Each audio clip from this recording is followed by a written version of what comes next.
Pemimpin yang adil tidak boleh punya kepentingan. Yang berikutnya nomor 3, gaya hidup anak-anak terang, hidup baik, adil, dan benar. Efesus 5 ayat 9. Karena itu terang hanya berbuahkan apa?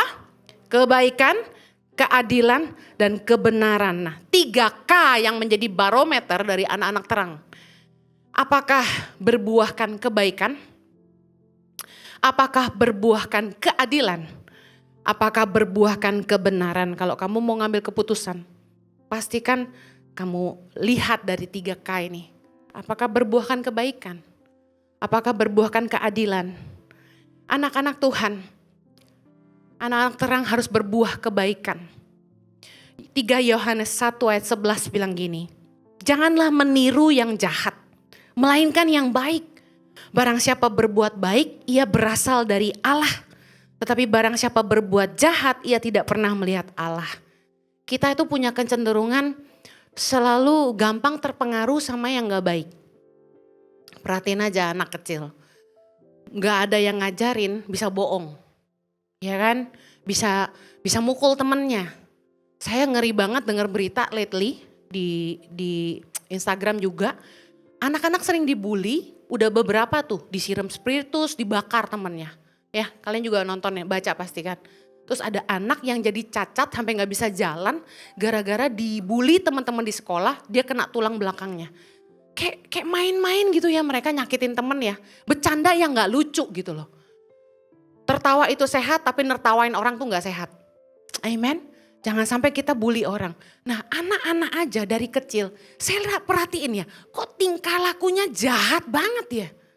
Ingat, sebagai anak terang, hidup kita tuh harus berbuah kebaikan. Amin. Nah, pastikan sebagai orang tua, sebagai pemimpin, sebagai atasan, kita tuh bersikap adil. Pemimpin yang adil tidak boleh punya kepentingan. Kalau Anda pengen jadi pemimpin yang adil, Anda tidak boleh punya kepentingan. Supaya apa? Anda nggak berat sebelah. Dan Anda tidak cari keuntungan sendiri. Seorang pemimpin harus adil. Makanya saya selalu ngomong gini, kalau kita tuh diciptakan Tuhan dengan 2 telinga, jangan pernah dengar masukan dari 1 orang aja.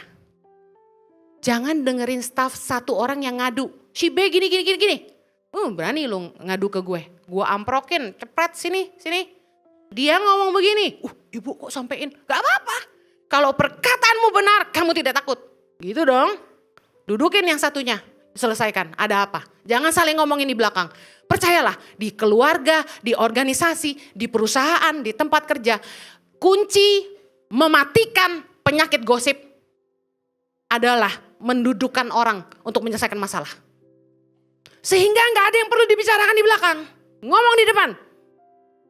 Karena orang biasanya kalau kita dengarnya sepihak, mereka akan bela diri sendiri dan menjatuhkan orang lain. Oh, not with me. Saya gak bela kanan kiri, yang salah-salah, yang benar-benar. Saya dudukin pasti. Yuk kita selesain. Amen. Yang penting kita harus berbuahkan keadilan. Kita selesaikan bukan untuk saling menjatuhkan. Kita selesaikan untuk mencari jalan yang terbaik untuk semua. Amen. Jadi pemimpin harus adil. Kemudian yang terakhir, dalam kebenaran. Maksudnya apa? Yang baik belum tentu benar. Benar di mata Tuhan, benar sesuai firman. Meski baik, tapi kalau gak sesuai kebenaran firman, jangan lakukan. Nolong orang baik gak? Baik. Tapi kalau sampai merugikan diri sendiri, baik gak? Benar gak? Gak benar. Lagi, kalau sampai nolong orang itu baik. Tapi kalau sampai kita harus melanggar hukum, benar gak? Gak benar, jangan lakukan.